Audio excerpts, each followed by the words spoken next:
What if I told you that a man who never studied medicine successfully diagnosed over 9,000 people while completely unconscious? What if this same man predicted the stock market crash of 1929, the beginning and end of both world wars, and earth changes that are happening right now in America? Edgar Cayce, known as the Sleeping Prophet, left us over 14,000 documented psychic readings that continue to unfold with terrifying accuracy. Today I'm going to reveal 3 specific prophecies from his readings that point to a major transformation coming to America. And by the end of this video, you'll understand why even skeptics are paying attention to what Cayce saw in our future. Before we dive into these shocking predictions, I want you to think about this. Have you ever had a dream that felt more real than reality itself? Have you ever known something was going to happen before it actually did?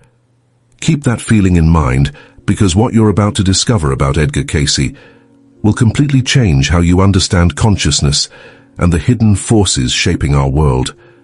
Edgar Cayce wasn't your typical psychic. Born in rural Kentucky in 1877, he discovered his extraordinary gift by accident when he lost his voice as a young man. Under hypnosis, he not only cured his own condition, but began accessing what he called the Akashic Records, a cosmic library containing the soul records of every person who has ever lived. But here's what will shock you about Cayce's method.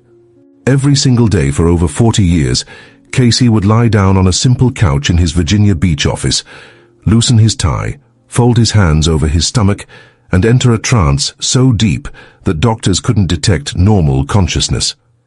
His secretary, Gladys Davis, would sit beside him with her stenographer pad, recording every word that came through this sleeping man. What emerged from these sessions would revolutionize our understanding of healing, reincarnation, and humanity's spiritual destiny. But wait, there's something even more remarkable about these readings. Cayce himself had no memory of what he said during these trances. He was a devout Christian who sometimes felt conflicted about the information coming through him, especially when it contradicted traditional religious teachings. Yet the accuracy of his medical diagnoses was so extraordinary that doctors from around the world began consulting him for their most difficult cases. Let me share with you one documented case that will give you chills. In reading 54011, Cayce diagnosed a woman with a rare spinal condition that 3 different doctors had missed. He prescribed a specific combination of treatments, including osteopathic adjustments and a particular oil massage technique. The woman followed his recommendations exactly, and within 6 months, her condition completely disappeared. The attending physician was so amazed that he spent the rest of his career studying Cayce's medical readings. Here's what Cayce revealed in reading 25468 that changes everything about how we understand consciousness. He explained that every thought, every action, every experience of every soul is recorded in what he called the Akashic Records. Think of it as a cosmic internet, where all information about past, present, and future exists simultaneously. When Cayce entered his trance state, he was accessing this universal database to provide healing information and glimpse future events. This brings us to the first major prophecy that's unfolding right now in America. In multiple readings given throughout the 1930s and 1940s, Cayce consistently warned about what he called the breaking up period that would begin in the late 20th century and intensify in the early 21st century. He specifically mentioned that this would be a time when old systems and structures would crumble to make way for a new spiritual consciousness. In reading 3976-15, given in 1934, Cayce stated that there would be the breaking up of conditions that have existed in the earth. He went on to describe upheavals in weather patterns, geological changes, and social structures that would force humanity to turn towards spiritual solutions. When you look at what's happening in America today, the extreme weather events, the social divisions, the questioning of traditional institutions, it's impossible to ignore the accuracy of these predictions. But here's the part that will really grab your attention. Cayce didn't just predict destruction, he revealed the deeper spiritual purpose behind these changes. In reading 1152:11, he explained that these upheavals are necessary to awaken humanity to its true spiritual nature. He said that souls have become too focused on material concerns and have forgotten their divine connection. The breaking up period serves as a wake-up call to return to spiritual values. Now, I promised you 3 specific prophecies, and the second one will shock you because it's happening right before our eyes. Cayce repeatedly spoke about what he called the awakening of the Kundalini in the American consciousness. For those unfamiliar, Kundalini is the spiritual energy that lies dormant at the base of the spine in Eastern traditions. But Cayce took this concept further, applying it to entire populations and nations. In reading 281-13, Cayce described how America would experience a mass spiritual awakening beginning in the late 20th century. He saw millions of Americans suddenly becoming interested in meditation, alternative healing, psychic phenomena, and ancient wisdom traditions. He predicted that yoga studios would become as common as churches, that meditation would be taught in schools, and that alternative medicine would gain mainstream acceptance. Think about this for a moment. When Cayce gave these readings in the 1940s, yoga was virtually unknown in America. Meditation was considered exotic, and alternative medicine was dismissed by the medical establishment. Yet today, over 36 million Americans practice yoga. Meditation is taught in major corporations and schools, and integrative medicine is offered in most major hospitals. The spiritual awakening Cayce predicted is happening exactly as he described. But wait, there's something even more specific about this awakening that Cayce revealed. In reading 1158-12, he explained that this spiritual renaissance would begin on the east coast of America and spread westward, following what he called energy lines across the continent. He mentioned Virginia Beach specifically as one of the primary centers for this awakening. Today, Virginia Beach is home to the Association for Research and Enlightenment, the organization founded to preserve and study Cayce's work, and it has indeed become a major center for spiritual seekers from around the world. Here's where it gets really interesting. Cayce didn't just predict that Americans would become more spiritual. He explained why this awakening was necessary for the survival of human civilization. In reading 3976-29, he stated that unless humanity develops its psychic and spiritual abilities, it would destroy itself through technological advancement without wisdom. He saw a future where spiritual development would become as important as scientific progress. This brings us to the third and most dramatic prophecy, one that even seasoned Cayce researchers approach with caution. Throughout his readings, Cayce consistently spoke about major earth changes that would reshape the geography of America and the world. These weren't just casual predictions, they were detailed, specific, and repeated across multiple readings spanning decades. In reading 3976-15, Cayce predicted that portions of the east coast of America would be broken up, that new land would appear in the Atlantic and Pacific, and that the Great Lakes would empty into the Gulf of Mexico. He saw Los Angeles and San Francisco being destroyed, and new land appearing off the coast of the southeastern United States. Most dramatically, he predicted that much of Japan would go into the sea, that northern Europe would be changed, and that there would be open waters appear in the northern portions of Greenland. Now, before you dismiss these predictions as too extreme, consider this. Cayce gave specific timeframes for some of these changes, stating they would begin to manifest around 1958 to 1998 and continue into the early decades of the 21st century. When we look at the dramatic increase in seismic activity, the unprecedented melting of polar ice, the rising sea levels, and the extreme weather patterns we're experiencing, many researchers believe these earth changes are already underway, just manifesting more gradually than originally interpreted. But here's what Cayce revealed that puts these earth changes in a completely different perspective. In reading 826-8, he explained that these geological shifts are not random natural disasters, but are actually the Earth's response to humanity's collective consciousness. He stated that the Earth is a living entity with its own spiritual purpose, and when human consciousness becomes too negative or destructive, the Earth responds by purifying itself through natural catastrophes. This concept might sound far-fetched, but modern science is beginning to recognize what indigenous cultures have always known, that human consciousness and the Earth's electromagnetic field are intimately connected. Research at the HeartMath Institute has shown that collective human emotions can actually affect the Earth's magnetic field. When Cayce spoke about the connection between consciousness and earth changes over 80 years ago, he was describing principles that quantum physics is only now beginning to understand. Here's something that will give you hope about these predictions. Cayce consistently taught that these earth changes were not inevitable. They were probable outcomes based on humanity's collective choices. In reading 416.7, he stated that through prayer, meditation, and raising consciousness, humans could minimize the severity of these changes. He saw groups of spiritually minded people around the world serving as lightning rods to help stabilize the Earth's energy during turbulent times. This is why Cayce's work remains so relevant today. He wasn't just predicting disaster. He was providing a roadmap for spiritual transformation that could help humanity navigate these challenging times. In reading 262.52, he outlined specific techniques for developing psychic abilities, healing others, and connecting with higher consciousness. These weren't theoretical concepts, but practical instructions based on universal spiritual laws.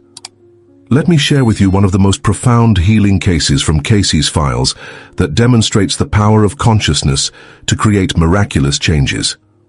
A young woman came to Cayce with advanced tuberculosis that doctors said was incurable. In reading 4021.1, Cayce prescribed a combination of specific dietary changes, a particular breathing exercise, and most importantly, a daily meditation practice where she would visualize golden light filling her lungs. The woman followed Cayce's recommendations religiously. Within 6 months, her tuberculosis had completely disappeared, leaving her doctors baffled. But here's the remarkable part. X-rays showed that her lungs were not only healed, but actually stronger than before the illness. This case, documented in the ARE archives, demonstrates what Cayce taught about the mind's ability to heal the body when properly directed. Now you might be wondering how all of this applies to your own life and spiritual development. Cayce's readings contain specific guidance for navigating the current period of transformation. In reading 5749.2, he outlined what he called the prerequisites for spiritual development. These include daily meditation, service to others, studying spiritual truths, and maintaining a positive mental attitude regardless of external circumstances. But here's something Cayce revealed that most people don't realize about spiritual development. In reading 281.4, he explained that every soul chooses to incarnate during this particular time period because it offers unprecedented opportunities for spiritual growth. He stated that the challenges we're facing as a society are actually catalysts for rapid spiritual evolution, allowing souls to advance in one lifetime what might normally take several incarnations. This brings us to one of Cayce's most encouraging prophecies about America's spiritual destiny. In reading 3976.19, he saw America playing a crucial role in ushering in what he called the new age of spiritual consciousness. He predicted that America would become a beacon of light for the world, demonstrating how material progress and spiritual development can work together harmoniously. Cayce described this new consciousness as one where psychic abilities would be as natural as physical senses, where healing would combine medical science with spiritual energy, and where people would understand their connection to the universal consciousness. He saw educational systems teaching meditation alongside mathematics, hospitals using prayer alongside surgery, and governments making decisions based on spiritual principles as well as practical considerations. But perhaps the most remarkable aspect of Cayce's prophecies is how they provide hope during what appears to be a time of crisis. In reading 1602.3, he explained that what looks like destruction is actually reconstruction, what appears to be ending is actually beginning. He taught that humanity is not approaching the end of the world, but the end of one phase of consciousness and the beginning of another. For those of you who feel called to participate in this spiritual transformation, Cayce provided specific guidance in reading 254.87. He recommended finding others who share your spiritual interests, forming study groups to explore these deeper truths, and, most importantly, putting these principles into practice in your daily life. He emphasized that spiritual knowledge without application is worthless, but when lived authentically, it becomes a powerful force for positive change. The evidence for Cayce's prophetic accuracy continues to mount with each passing year. His prediction of Israel becoming a nation again made decades before it happened. His description of the Dead Sea Scrolls being discovered, given years before their actual finding. His warnings about the stock market crashes of 1929 and the subsequent Great Depression, provided when the economy appeared strong. But beyond the prophecies, Cayce's greatest gift to humanity may be his teachings about the nature of consciousness itself. In reading 37444, he revealed that consciousness is not produced by the brain, but exists independently and uses the brain as an instrument. This understanding, now being explored by cutting-edge neuroscientists, explains how Cayce could access information while unconscious and how all of us have latent psychic abilities waiting to be developed. As we face the challenges ahead, whether they be earth changes, social upheavals, or personal transformations, Cayce's readings provide both warning and guidance. They remind us that we are not victims of circumstances, but co-creators of reality, capable of influencing outcomes through our thoughts, prayers, and actions. The Sleeping Prophet's message is ultimately one of hope and empowerment. Yes, major changes are coming to America and the world, but these changes are part of a larger spiritual awakening that will ultimately benefit all of humanity. By understanding these prophetic warnings and applying Cayce's spiritual teachings, we can not only survive the transformation ahead, but thrive as we step into a new era of human consciousness.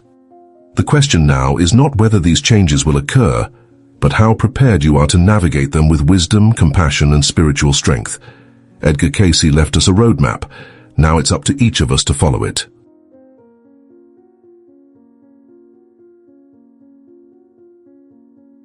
What if I told you that America's most documented psychic Edgar Cayce gave a final warning before his death in 1945 that could change everything you think you know about consciousness, healing, and the future of humanity? What if this warning, buried in over 14,000 documented readings, contains the key to understanding why our world seems to be falling apart spiritually? I'm about to reveal the shocking truth about Cayce's final prophecies that even his closest followers struggled to accept. By the end of this video, you'll understand why his last readings were so disturbing that some people wished he had never given them at all. But first, let me ask you something. Have you ever felt like humanity is sleepwalking toward some kind of spiritual catastrophe? Like we're ignoring signs that are right in front of us? Well, you're not alone, and Edgar Cayce saw this coming decades ago.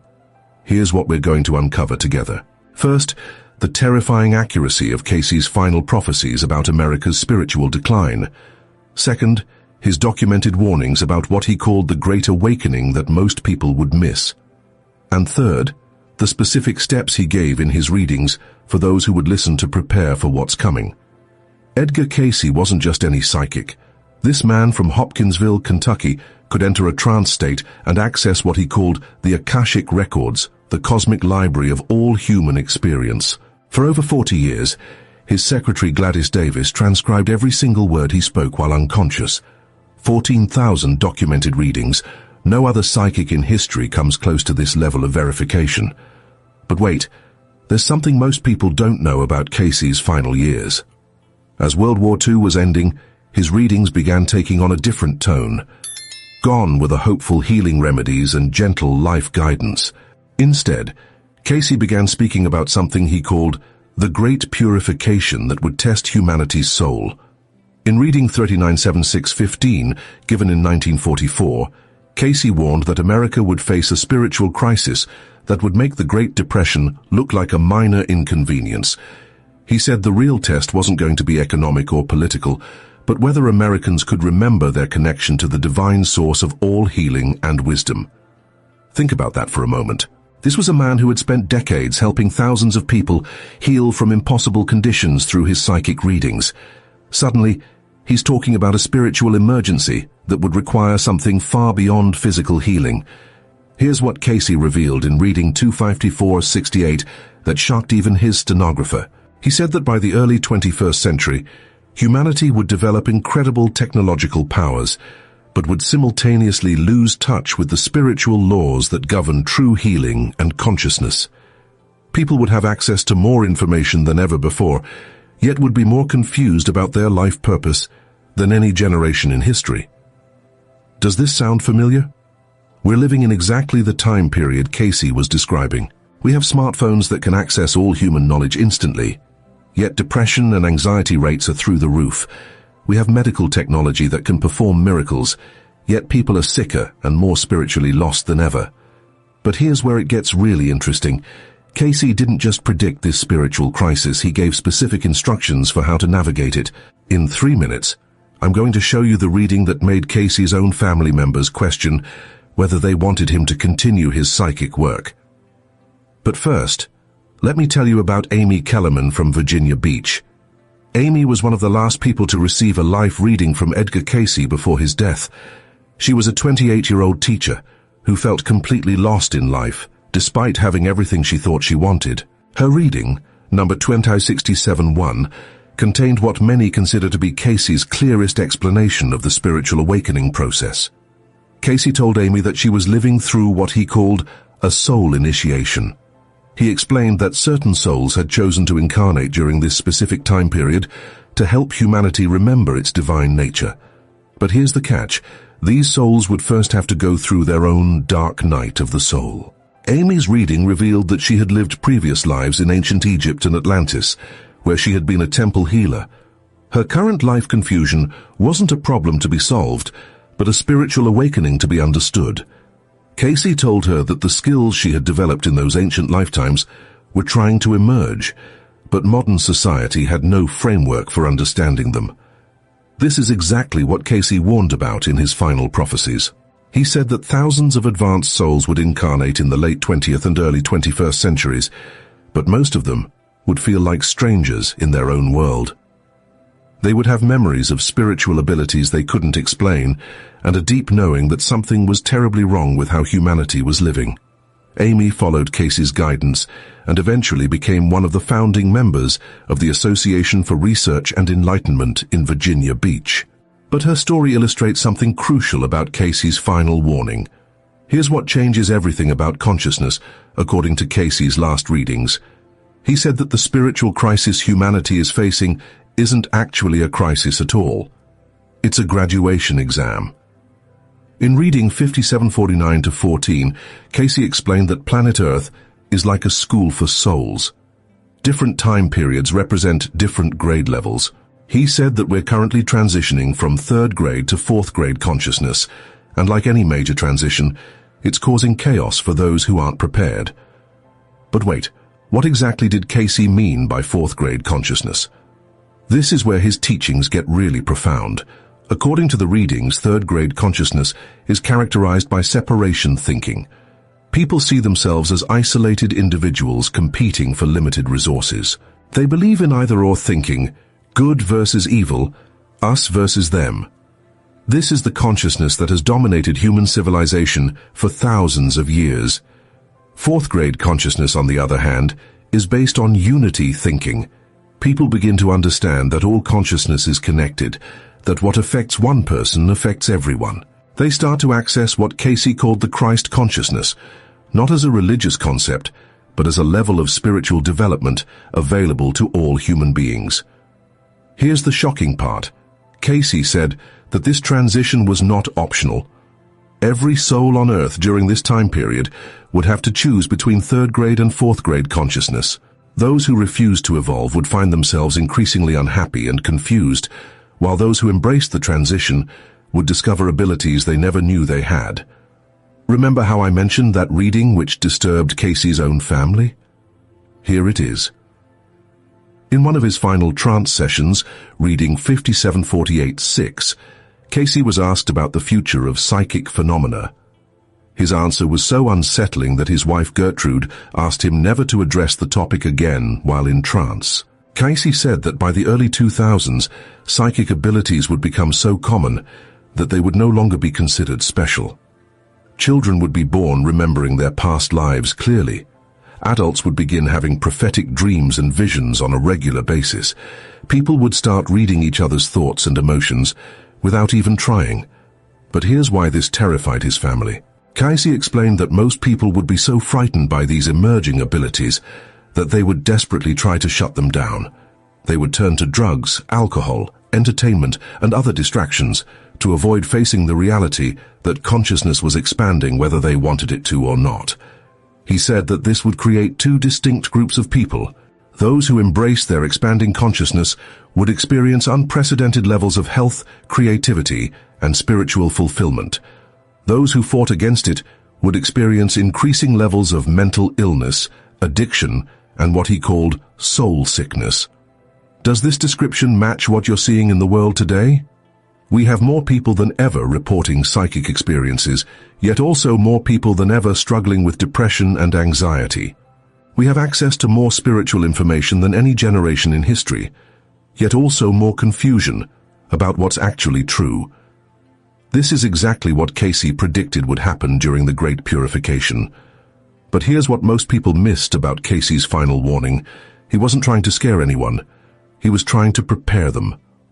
In reading 26289, Cayce gave specific instructions for navigating this transition. He said that the most important thing was to maintain what he called spiritual equilibrium. This meant staying grounded in daily spiritual practices while remaining open to new levels of consciousness. Let me share with you the story of Robert Johnson, a businessman from Norfolk who received one of Cayce's last health readings. Robert was suffering from what doctors called nervous exhaustion, but Cayce's reading revealed something much more interesting. Cayce told Robert that his physical symptoms were actually the result of his soul trying to adjust to higher frequencies of spiritual energy. He explained that as consciousness evolves, the physical body has to learn to handle more refined energetic vibrations. People who resist this process often develop mysterious illnesses that conventional medicine can't treat effectively. The solution wasn't medication or therapy. Cayce prescribed a combination of meditation, specific dietary changes, and what he called spiritual service. He told Robert to find ways to help other people awaken to their spiritual nature, because teaching others would help stabilize his own energy system. Robert followed Cayce's guidance and not only recovered his health but discovered he had natural healing abilities. He spent the rest of his life working with people who were going through similar spiritual transitions. This brings us to the most important part of Cayce's final warning. He said that the people who would successfully navigate the Great Purification would be those who understood that spiritual evolution is a collaborative process, not an individual achievement. Here's what Cayce revealed about the Akashic records that explains everything. He said that the Akashic records aren't just a cosmic library of past events. They're actually a living system that connects all consciousness together. When one person evolves spiritually, it makes it easier for everyone else to evolve. This is why Cayce was so insistent that people share their spiritual discoveries with others. He understood that consciousness evolution spreads like ripples in a pond. The more people who wake up to their true spiritual nature, the easier it becomes for others to wake up as well. In reading 5756-12, Cayce gave what many consider to be his most important prophecy about America's spiritual future. He said that despite all the chaos and confusion, America would eventually become the birthplace of a new form of Christianity that combined the best of Eastern and Western spiritual traditions. He explained that this wouldn't happen through religious institutions, but through ordinary people who discovered their direct connection to divine consciousness. These people would demonstrate the reality of spiritual laws through their daily lives, healing others not through special techniques, but through the power of their awakened consciousness. But here's the catch.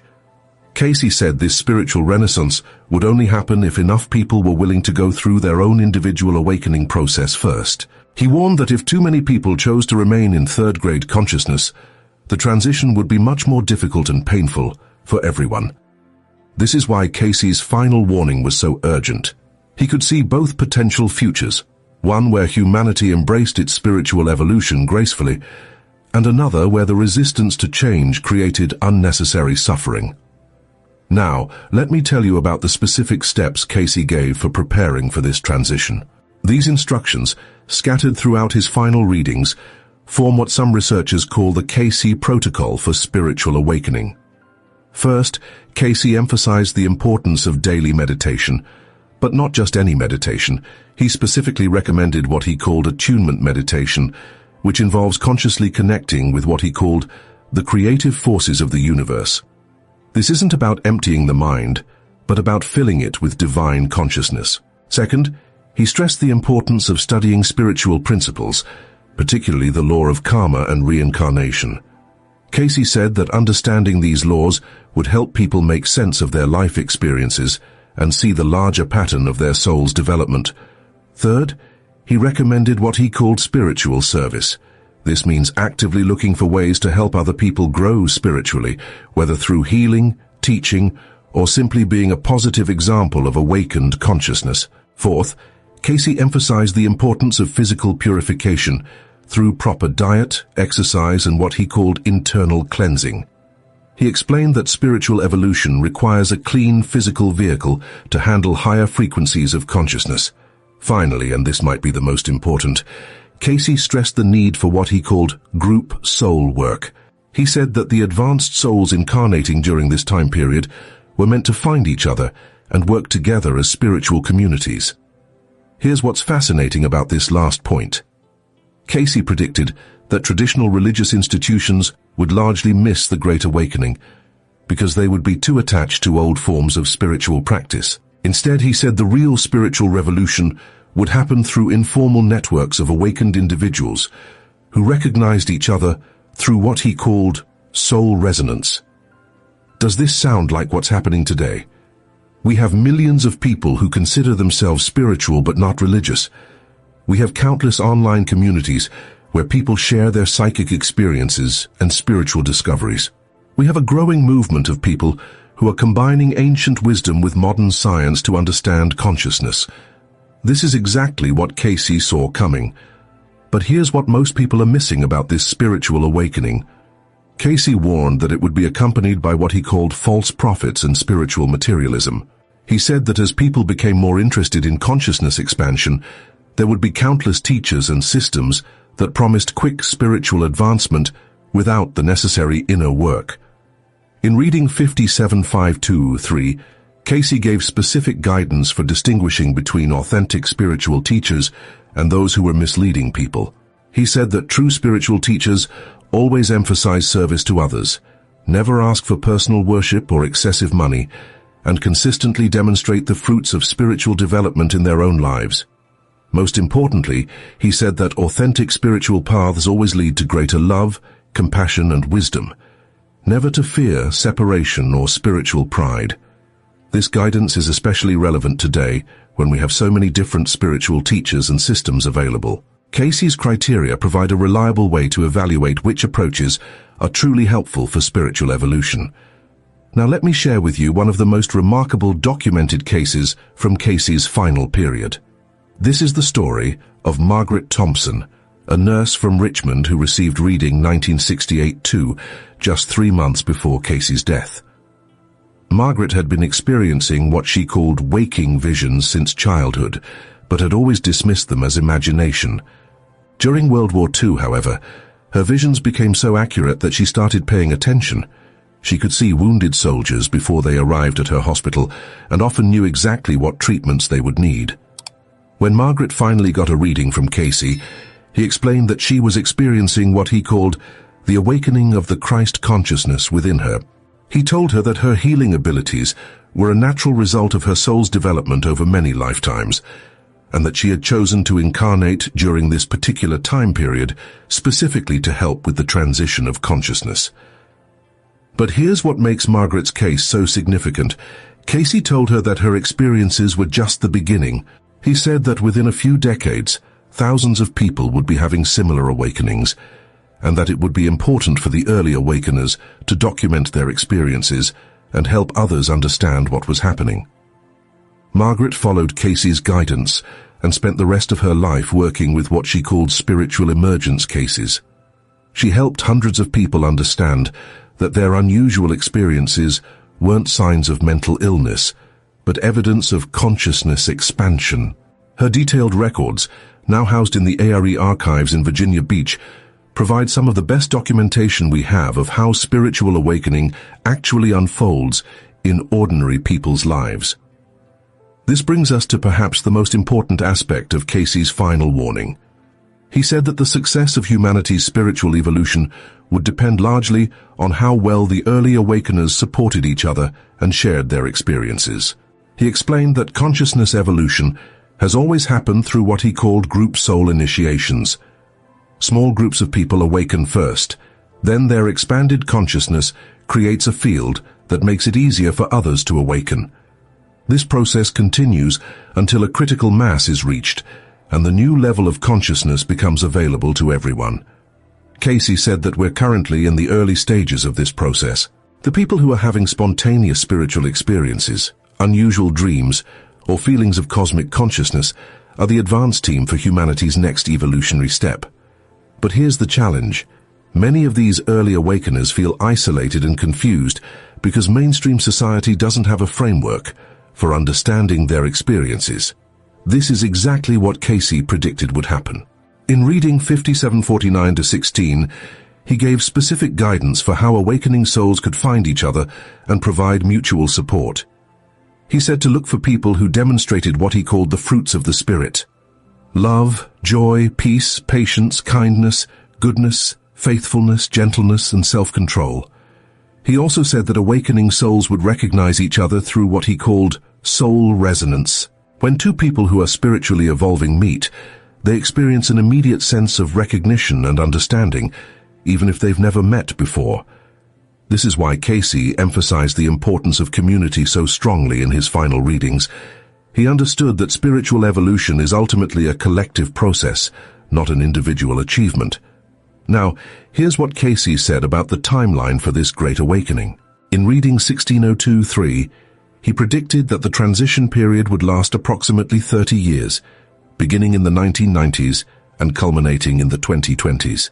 He said that during this time, there would be increasing numbers of people experiencing spontaneous spiritual awakenings, but also increasing resistance from those who wanted to maintain the old consciousness.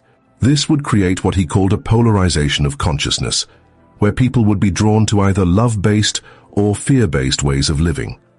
Does this description match what you're observing in the world today? We seem to be living through exactly the kind of consciousness polarization Cayce predicted. But here's the hopeful part of his prophecy. Cayce said that despite the apparent chaos, the outcome was ultimately positive. He explained that consciousness evolution is like childbirth, intense and sometimes painful, but leading to new life.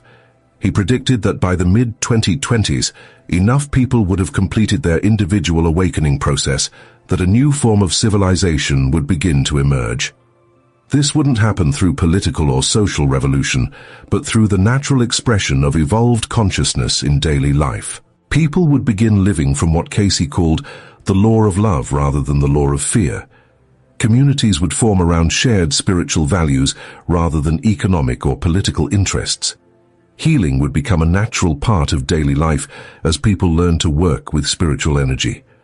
Most importantly, Cayce said that the artificial separation between science and spirituality would dissolve as researchers discovered the consciousness principles that govern all manifestation. This is already beginning to happen. We have quantum physicists talking about consciousness as a fundamental force in the universe. We have medical researchers studying the effects of prayer and meditation on healing. We have psychologists exploring the reality of past life memories and near-death experiences. All of this was predicted in Cayce's final readings. But here's what Cayce emphasized most strongly in his last prophecies. He said that the Great Awakening wouldn't happen automatically.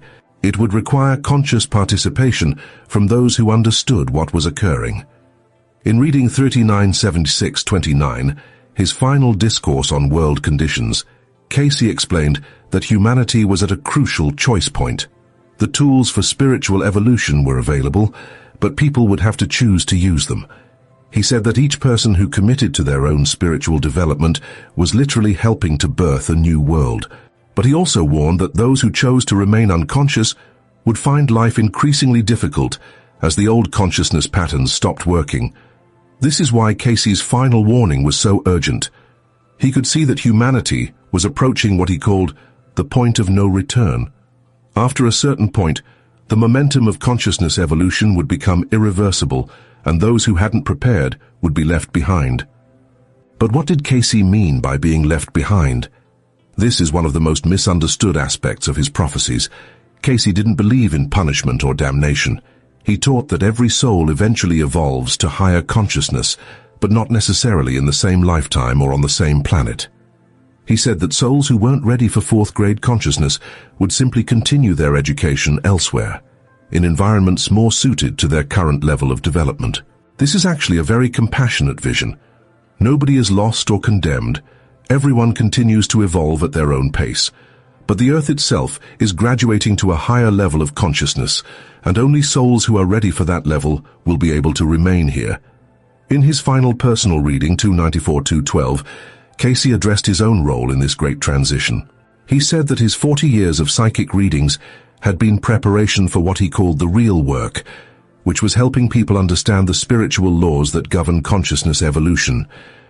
He explained that the thousands of documented readings weren't just individual guidance sessions. They were actually a comprehensive textbook for spiritual development designed to help humanity navigate the transition to higher consciousness.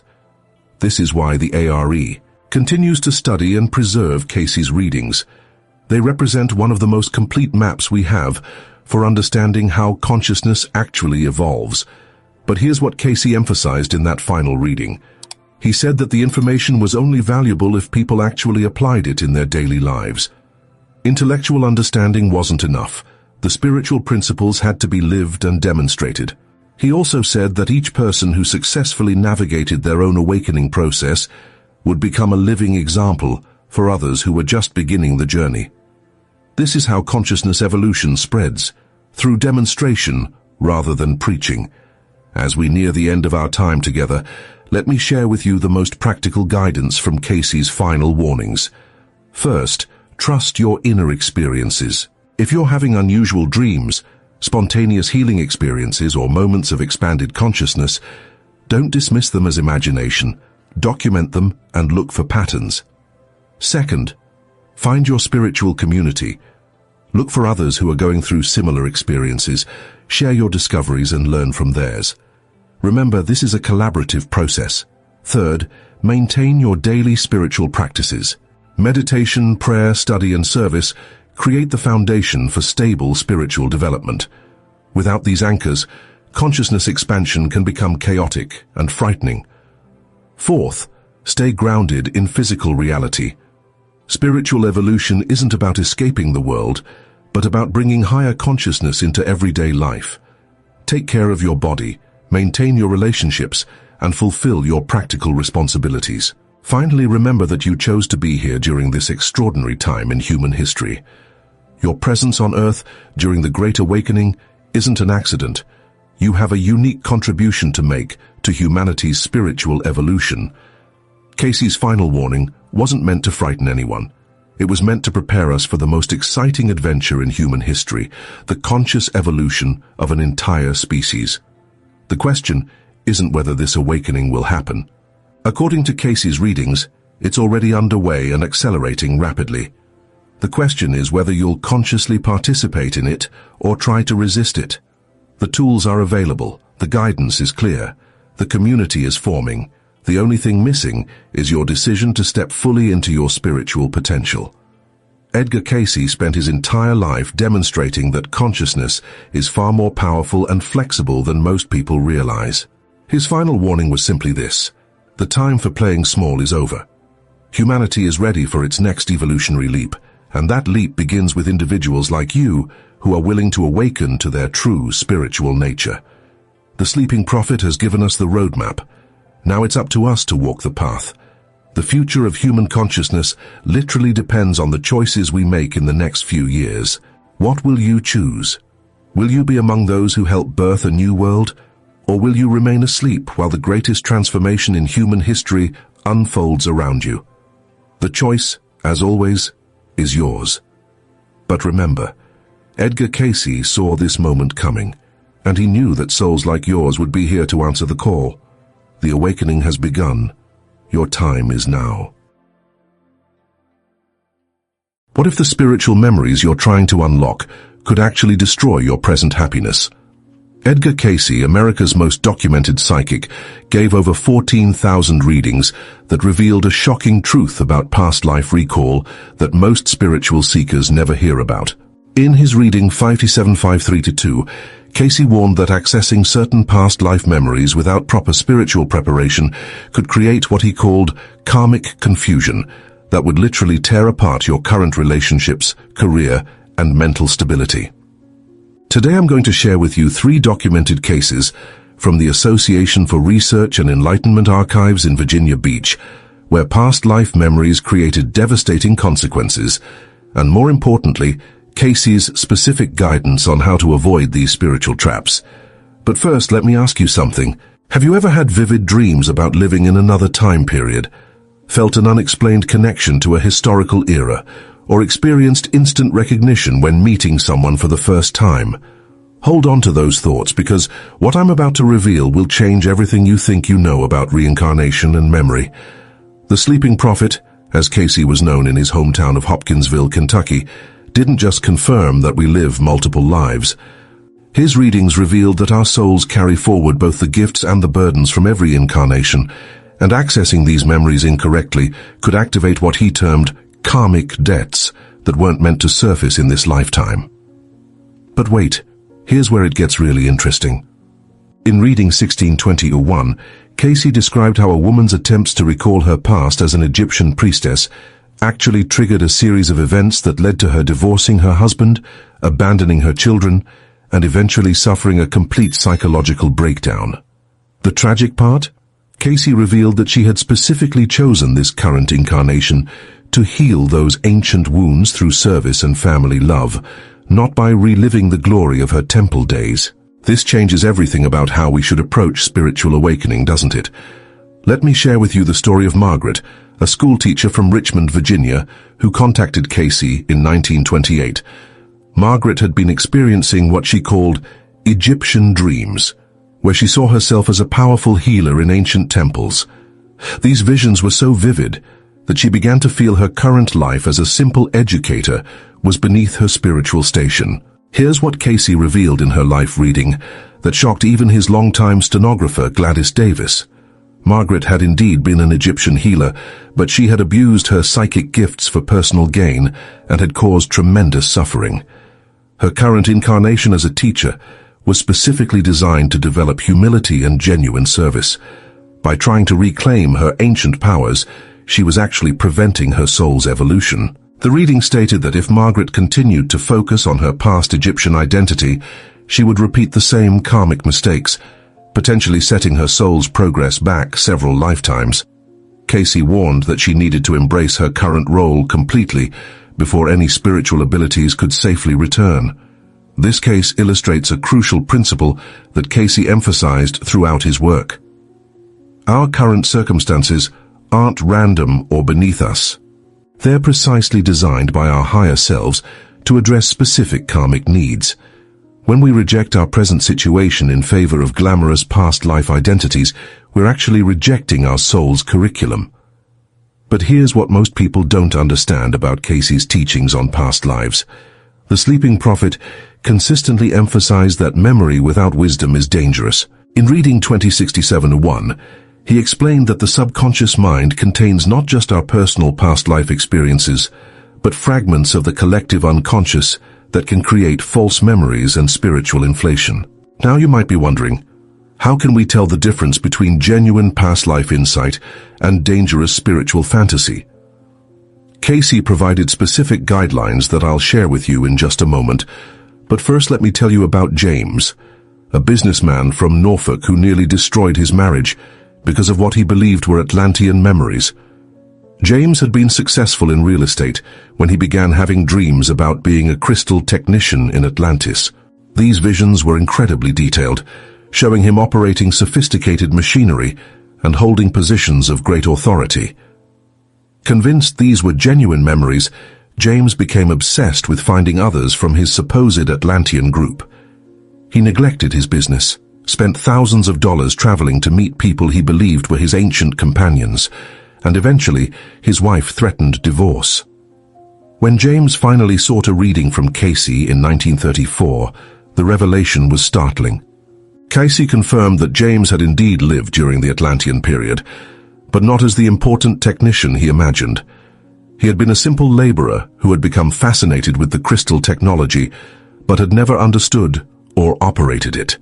His current dreams were mixing genuine soul memory with wishful thinking and what Cayce called astral impressions from other souls' experiences.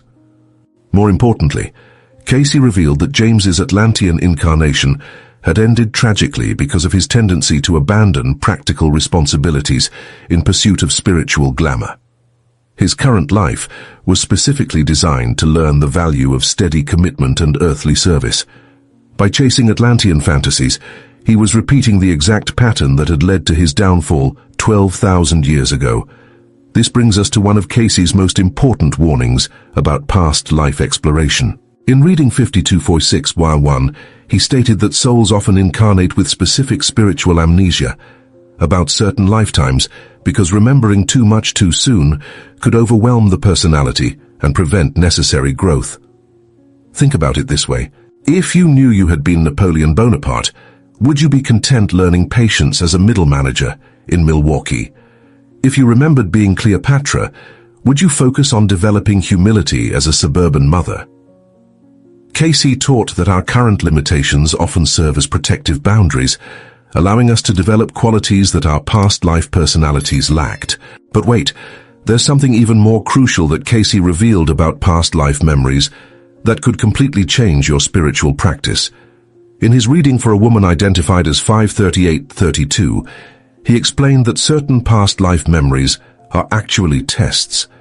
The soul presents us with these vivid recollections to see if we'll become attached to past glory or use the insights for present service. The woman in question had been receiving clear memories of her life as a Native American medicine woman. Instead of using this insight to develop her natural healing gifts in her current incarnation, she became obsessed with the romance and power of her shamanic identity.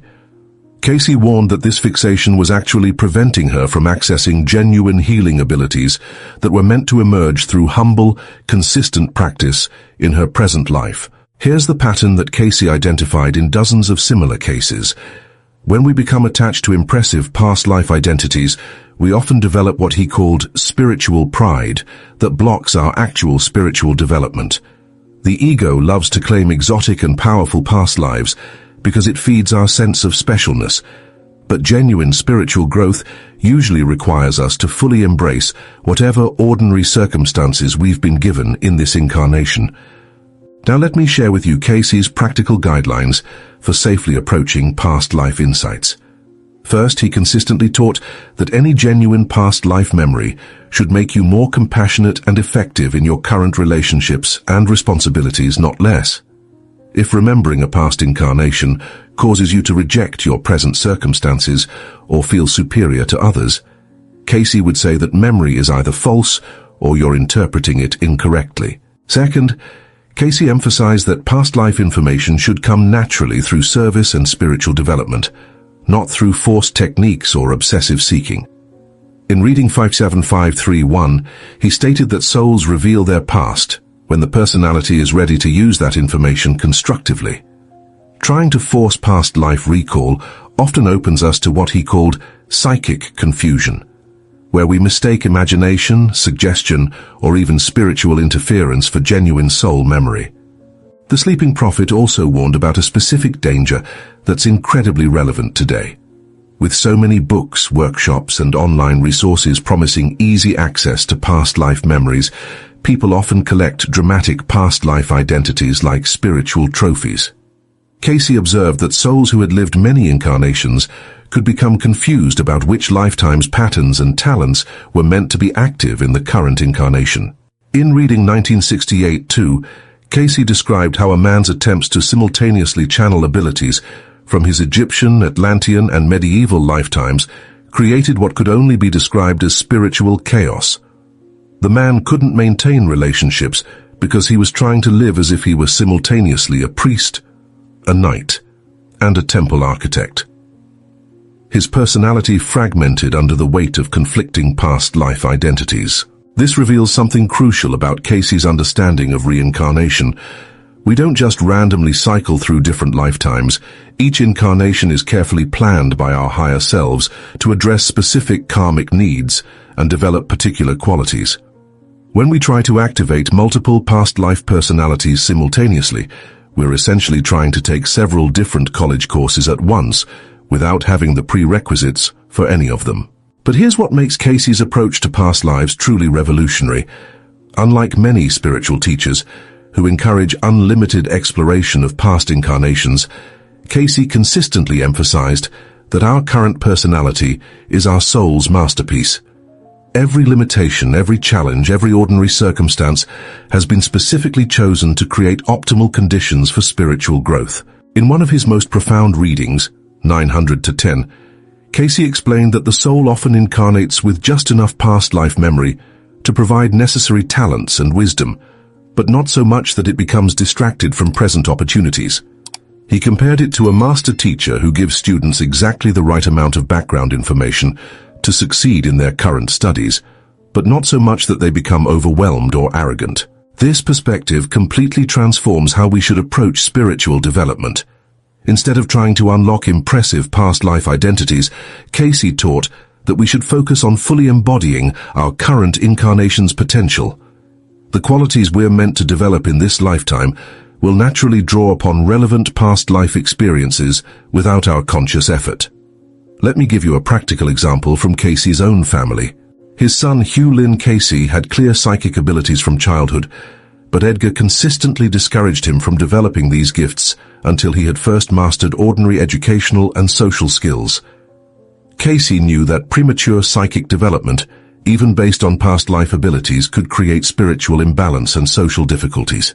Hugh Lynn later became one of the most respected psychic researchers in America, but only after he had established himself as a competent educator and administrator. This pattern reflects Cayce's deep understanding that spiritual gifts must be grounded in practical competence and emotional maturity to be truly beneficial. Now you might be asking, are there any safe ways to explore past life connections? Cayce did provide specific guidelines for those who felt genuinely called to this exploration. First, he emphasized that any past life work should be done in the context of prayer and meditation, with the specific intention of understanding how past experiences can improve current service to others. In reading 26289, Cayce outlined what he called the constructive approach to past life exploration. This involves asking not who was I, but rather what can I learn from my soul's journey that will make me more loving, more patient, and more helpful in my current relationships and work.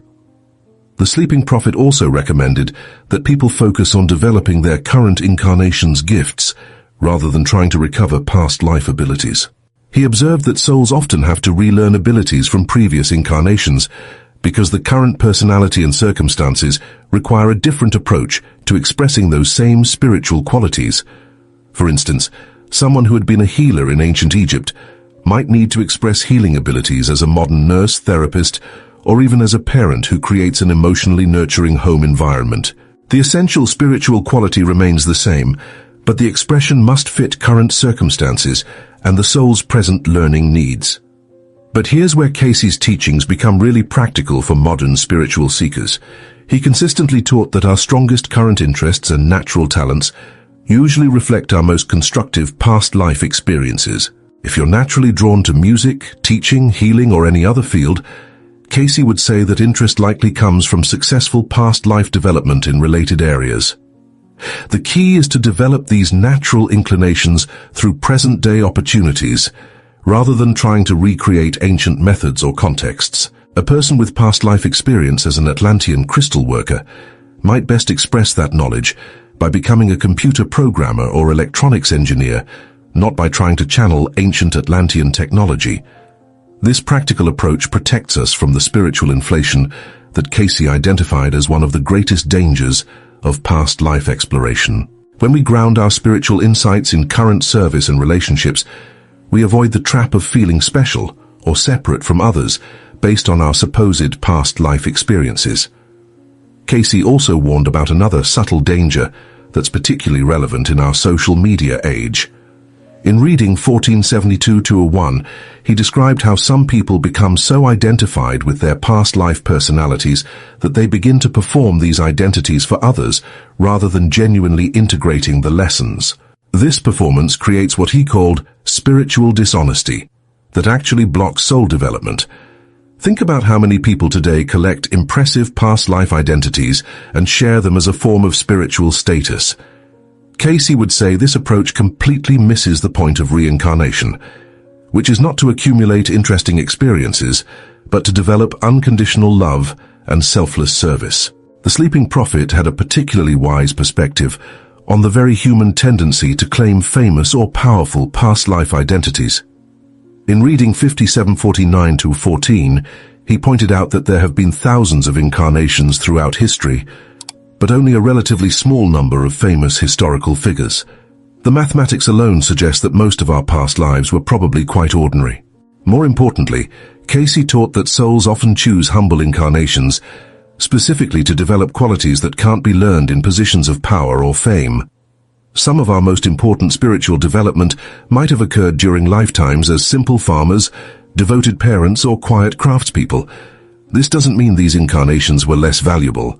In fact, Cayce consistently emphasized that souls who had learned to find joy and meaning in ordinary circumstances had often achieved greater spiritual development than those who had wielded great worldly power.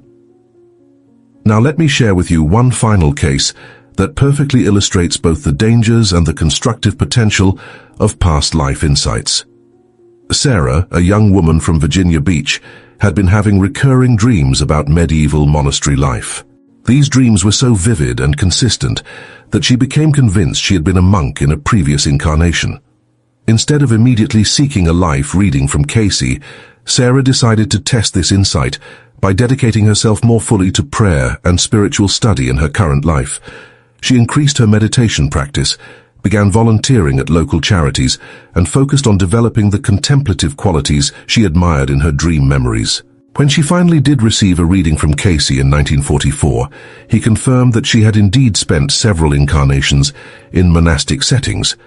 But more importantly, he revealed that her current incarnation as a woman in the modern world was specifically designed to take the spiritual discipline she had developed in those cloistered lifetimes and apply it to the challenges of family relationships and worldly responsibilities. Cayce explained that Sarah's medieval incarnations had been preparation for her current role, not a spiritual peak she should try to recreate.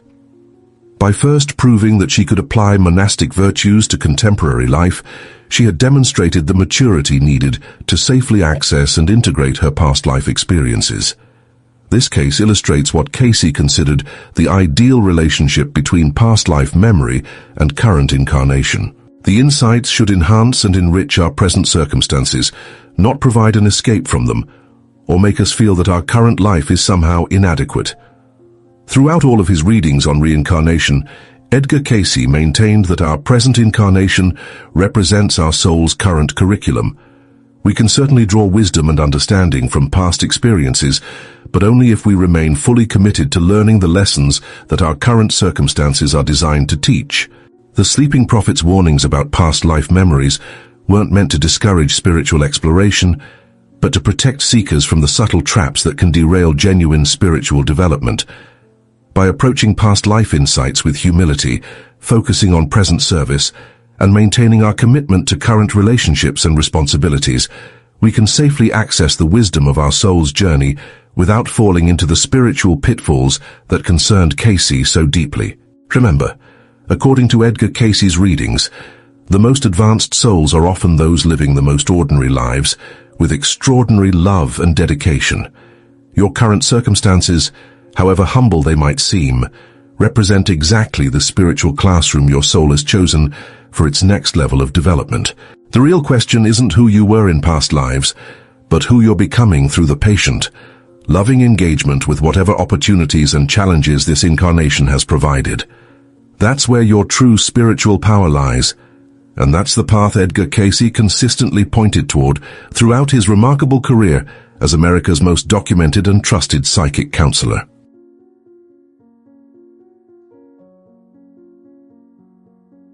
What if I told you that a man from Kentucky working from a small clinic in Virginia Beach, accurately predicted the stock market crash of 1929, the exact dates of both world wars, and described healing remedies that modern medicine is only now beginning to understand. Edgar Cayce, known as America's greatest psychic, gave over 14,000 documented readings between 1901 and 1944, and what he revealed about your spiritual future might completely change how you see consciousness itself. Have you ever felt like there's more to reality than what meets the eye? Like you're meant for something greater than your current circumstances? By the end of this video, you'll understand why Edgar Cayce's readings suggest that every single person watching right now is living through the most spiritually significant period in human history. I'm going to share 3 mind-blowing revelations from Cayce's documented readings. First, his specific prophecy about a global spiritual awakening happening right now in our lifetime. Second, the shocking truth about reincarnation that he revealed through thousands of life readings. And third, his detailed descriptions of Atlantis and how ancient souls are returning today with special missions. But here's what nobody talks about when discussing Edgar Cayce. This wasn't just some mysterious fortune teller working out of a carnival tent. This was a devoutly Christian man who accidentally discovered he could access what he called the Akashic records while in a self-induced trance state. The Edgar Cayce Foundation in Virginia Beach has meticulously preserved every single reading, complete with stenographer notes, follow-up reports, and documented outcomes. Let me paint you a picture of how this all began. It's 1901 in Hopkinsville, Kentucky. Edgar Cayce is a 24-year-old photographer who suddenly loses his voice. Doctors can't help him. He's desperate, facing the possibility of never speaking again. A traveling hypnotist suggests putting Edgar into a trance to see if his subconscious mind can diagnose the problem. What happened next would change everything we understand about human consciousness. While in trance, Edgar began speaking in a completely different voice, describing his throat condition in perfect medical terminology he'd never studied. But wait, this gets even more incredible. The voice didn't just diagnose the problem.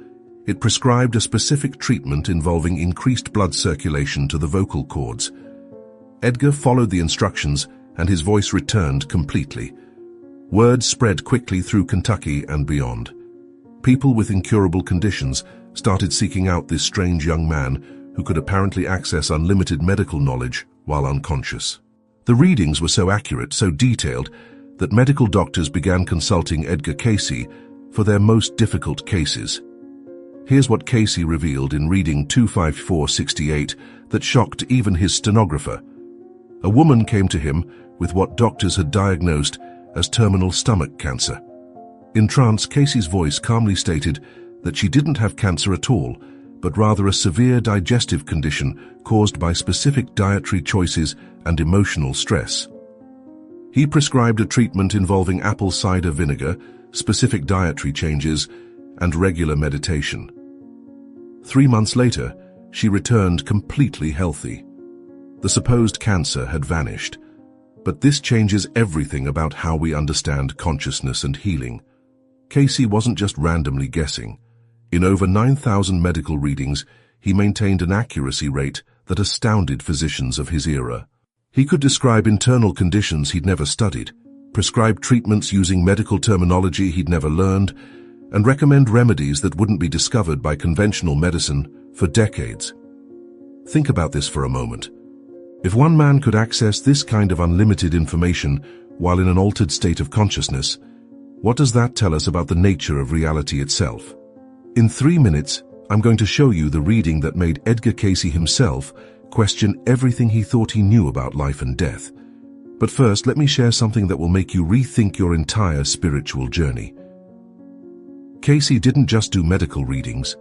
Starting in 1923, he began giving what he called life readings, where he would describe people's past incarnations and explain how previous lives were affecting their current circumstances. These weren't vague generalizations. These were specific, detailed accounts of historical periods, geographic locations, and life circumstances that could be verified. Consider Life Reading 267-1, given to a young man suffering from unexplained phobias and relationship difficulties. While in trance, Cayce described this man's previous incarnation as a Roman soldier who had participated in the persecution of early Christians. The reading explained that his current fears and guilt stemmed from karmic memory of those actions and provided specific guidance for healing these ancient wounds through service to others and meditation practices. The man followed Cayce's suggestions and within a year reported that his phobias had completely disappeared and his relationships had transformed. But wait, here's where this gets absolutely mind-blowing. Cayce gave similar readings to thousands of people, and patterns began emerging that revealed something extraordinary about human consciousness and reincarnation. He consistently described souls reincarnating in groups, working out karma together across multiple lifetimes. He explained how talents, fears, relationships, and even physical conditions often stemmed from experiences in previous incarnations. This wasn't just abstract philosophy. These readings provided practical guidance that people could use to understand and transform their current life circumstances. Now you might be thinking, how could a simple photographer from Kentucky access this kind of information? Cayce himself struggled with this question his entire life. He was a devout Christian who taught Sunday school and initially worried that his psychic abilities might be inconsistent with his faith. Here's what changed his perspective forever. In Reading 254-87, someone asked Cayce directly about the source of his information. The sleeping prophet, as he came to be known, explained that he was accessing what he called the Akashic records, described as a cosmic library containing the complete history of every soul's journey through time. Think of it like a universal database of consciousness, where every thought, action, and experience is permanently recorded. But this revelation opened up an even more incredible possibility. If Edgar Cayce could access these records, what about other people? What about you? Cayce consistently taught that psychic abilities weren't unique gifts given to special individuals. Instead, he explained that every person has the potential to develop intuitive abilities and access higher levels of consciousness. The difference is simply a matter of spiritual development and attunement. In just a moment, I'm going to reveal Cayce's most shocking prophecy about spiritual awakening in our current time period. But first, let me share a story that demonstrates the incredible accuracy of his predictions. It's 1925, and America is experiencing unprecedented economic prosperity.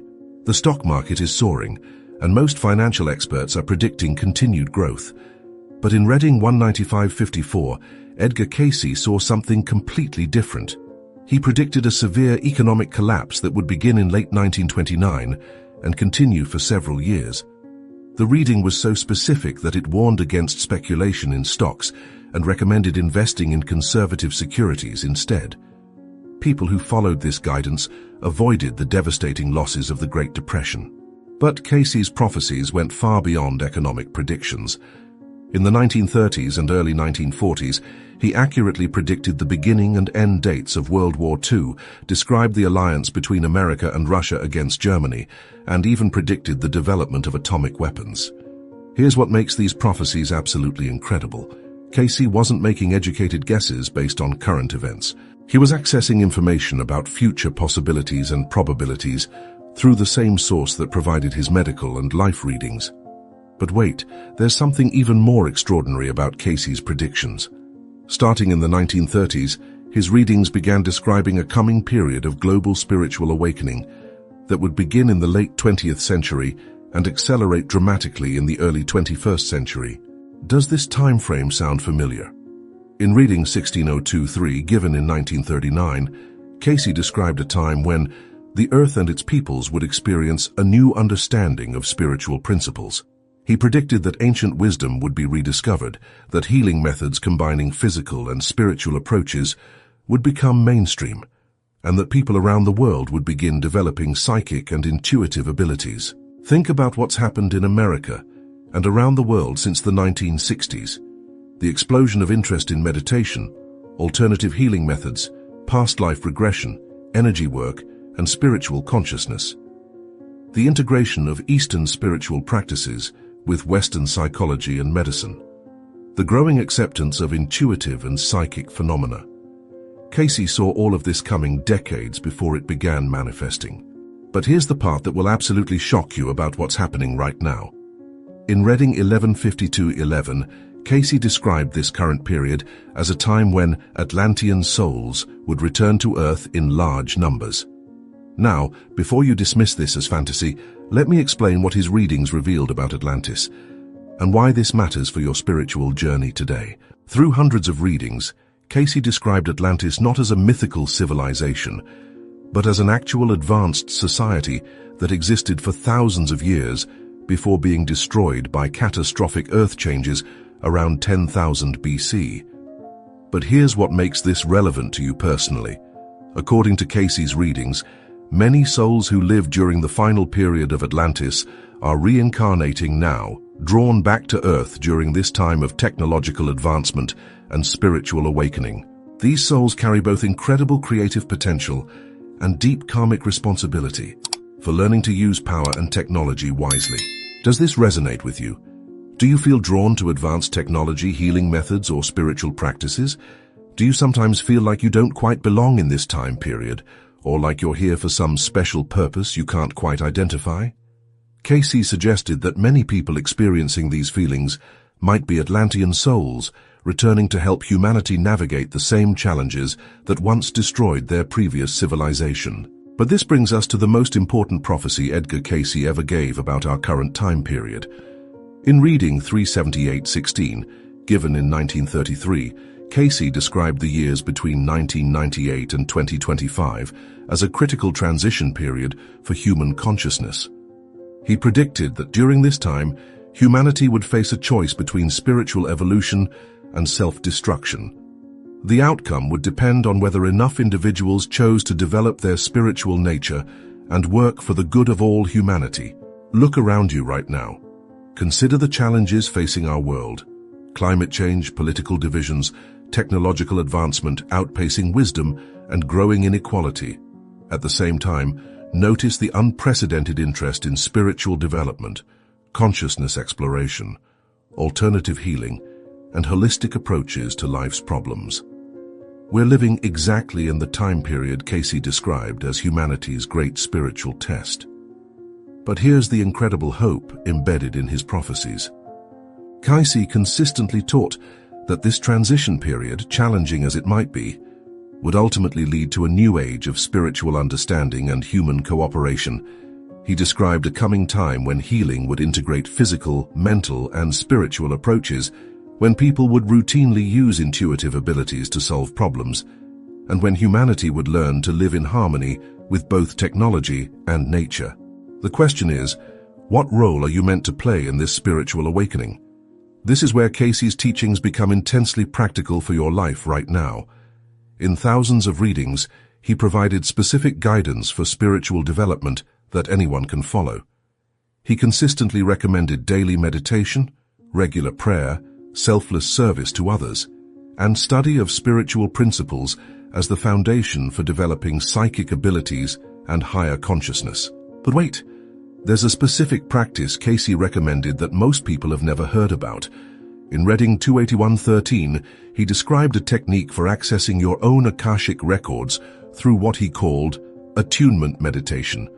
This involves entering a meditative state while holding the specific intention to receive guidance about your soul's purpose and past life influences affecting your current circumstances. Cayce taught that every person could learn to access the same source of information he used in his readings. The difference is simply a matter of spiritual preparation, sincere motivation, and consistent practice. Here's a documented case that demonstrates how powerful this can be. A businessman from New York received a life reading from Cayce in 1928 that described his soul's mission to develop healing centers, combining medical treatment with spiritual counseling. The reading provided specific guidance about location, methods, and even potential partners for this work. Initially skeptical, the man gradually began following the guidance. Within 5 years, he had established 3 successful healing centers that integrated medical treatment with meditation, prayer, and counseling. These centers helped thousands of people and became models for the holistic health movement that would later spread across America. But this changes everything about how we understand individual purpose and spiritual mission. Cayce's readings consistently taught that every soul incarnates with specific talents, purposes, and opportunities for growth. Your current life circumstances, relationships, challenges, and opportunities aren't random events. They're precisely arranged learning experiences designed to help your soul evolve toward greater love, wisdom, and service. Think about your own life for a moment. What recurring themes do you notice? What talents come naturally to you? What causes or types of people do you feel drawn to help? What challenges keep appearing that force you to develop specific qualities or skills? According to Cayce's teachings, these patterns provide clues about your soul's intended purpose in this lifetime. But here's what nobody talks about regarding Edgar Cayce's most profound legacy. Beyond the medical readings, life readings, and prophecies, Cayce provided humanity with a complete framework for understanding consciousness, reincarnation, and spiritual evolution that bridges the gap between religious faith and scientific inquiry. His readings describe a universe that's fundamentally spiritual in nature, where consciousness is the primary reality, and physical matter is simply one expression of universal creative force. This worldview offers practical answers to humanity's deepest questions. Why do we suffer? What happens after death? What's the purpose of life? How can we develop our spiritual potential? How should we treat others? What's our responsibility to the planet and future generations? Cayce's answers to these questions weren't abstract philosophy. They were practical guidance based on direct access to what he called the universal consciousness, or the Christ consciousness. And here's the most incredible part of his entire body of work. In Reading 262-87, Cayce explained that the information he accessed wasn't limited to him personally. He described the Akashic records as being available to anyone who approaches them with pure motivation and sufficient spiritual preparation. He taught that developing psychic abilities and accessing higher guidance isn't about becoming special or different from other people. It's about becoming more fully human, more completely yourself. This is why Edgar Cayce's work remains so relevant today. He provided proof that human consciousness extends far beyond the physical brain, that we're all connected to unlimited sources of wisdom and healing, and that every person has the potential to develop extraordinary abilities for helping themselves and others. But there's one final revelation from Cayce's readings that ties everything together. In his final years, Edgar Cayce's readings began emphasizing that the most important psychic ability anyone can develop isn't predicting the future or diagnosing illness. The most important ability is learning to consistently express love, compassion, and service in daily life.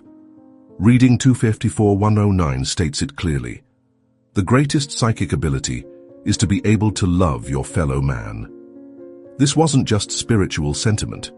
Cayce taught that love is literally the creative force of the universe, and that developing our capacity to love others is the ultimate purpose of all spiritual evolution. Think about the implications of this teaching for your life right now. Every interaction you have, every choice you make, every challenge you face is an opportunity to express more love, develop greater wisdom, or provide more genuine service to others. According to Edgar Cayce's readings, this is why you're here during this critical time in human history. Not to be perfect, not to have special powers, but to contribute your unique gifts toward humanity's spiritual awakening through practical expressions of love and service. The sleeping prophet left us more than 14,000 documented readings, but his most important message can be summarized in a single sentence. You are a spiritual being having a human experience, and your purpose is to awaken to your divine nature while helping others do the same. As we face the challenges and opportunities of our current time, Edgar Cayce's work reminds us that we're not victims of circumstance or powerless observers of world events. We're spiritual beings with unlimited potential for growth, healing, and positive contribution to human consciousness. The future Edgar Cayce saw in 1944 is unfolding right now, and you're not just witnessing it, you're actively participating in humanity's greatest spiritual adventure.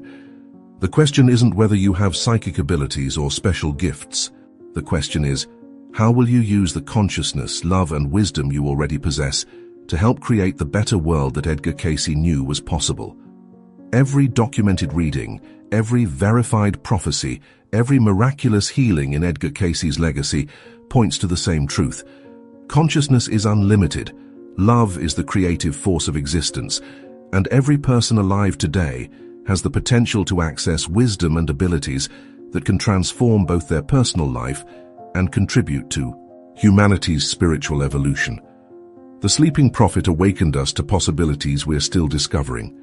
Now it's time for each of us to awaken to our own unlimited potential for love, service, and spiritual growth. The future he saw depends on the choices we make today.